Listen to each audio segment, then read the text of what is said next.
Hi, I'm going to try to give you some help on how to complete this assignment for the character adjective grids that you have for the Taming of the Shrew.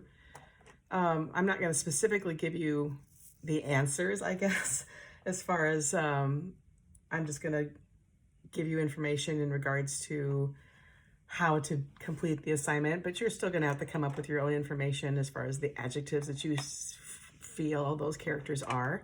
So let's just say this character is mystery character.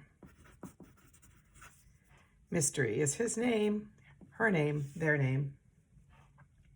And my mystery person, I think is dark, brooding.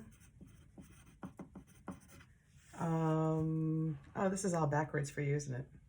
It's because of the way the camera has to, maybe it'll flip it. Okay. Dark, brooding, obviously mysterious. And that's here, how I was struggling to come up with a non-designable adjective. That kind of is one. I didn't spell that right, but mysterious. Anyway, you get it. Dark, brooding. Let's say they are large. They are, oh,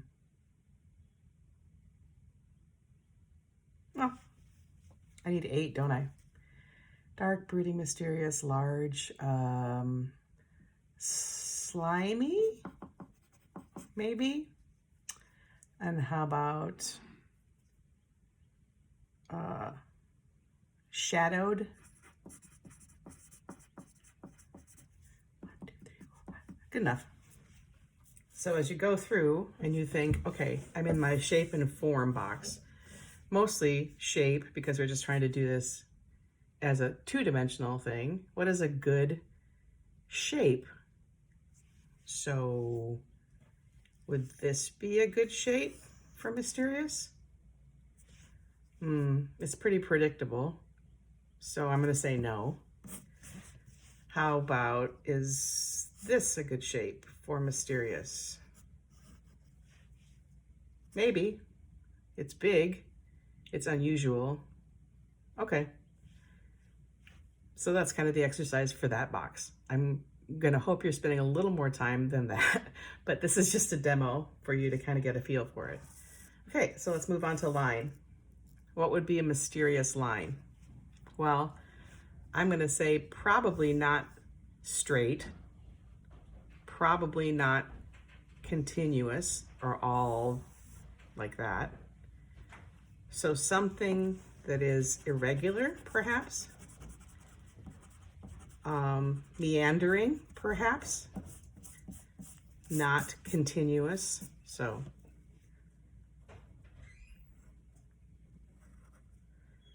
I'm going to even vary the thickness of that line.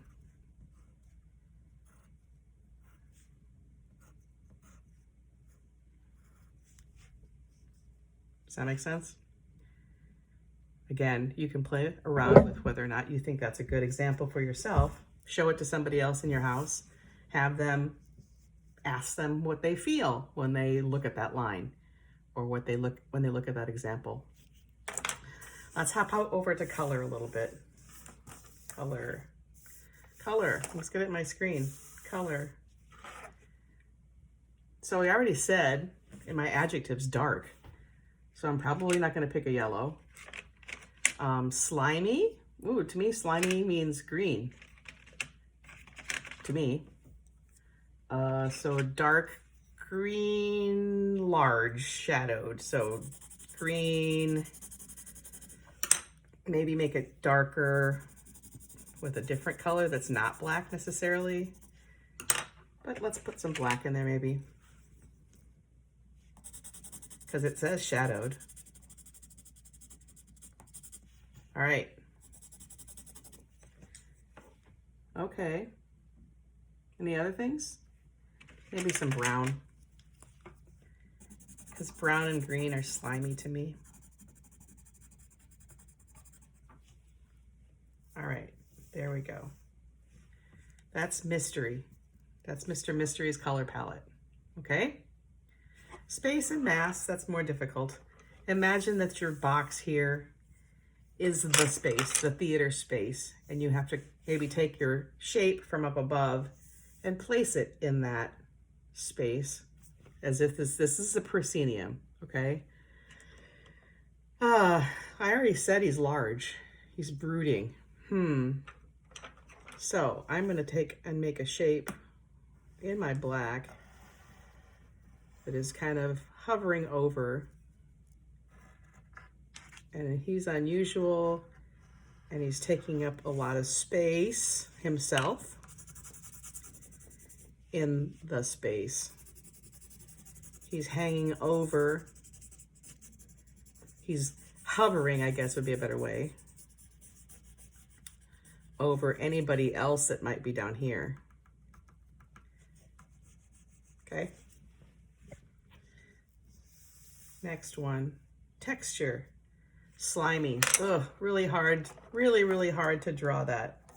This one. Texture. So I'm going to just write it. Slimy. And maybe I'm going to just have it be like,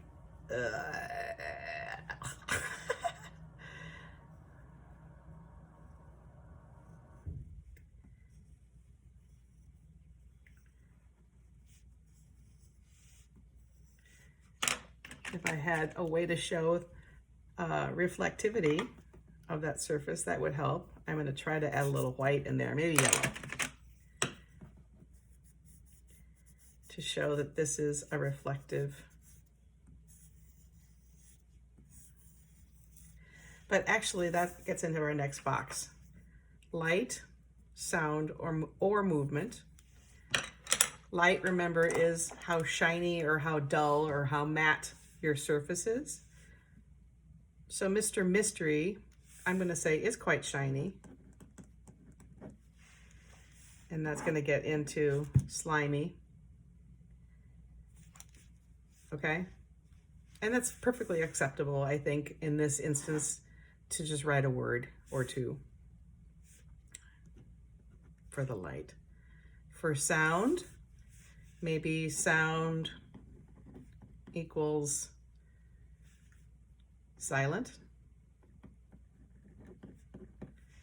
or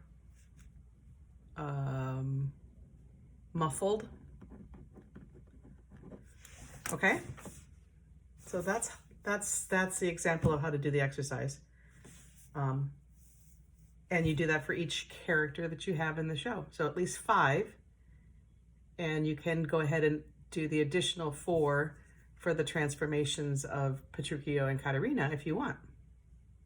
So I think, yeah, let me know. I hope if this answers your questions. I hope it does.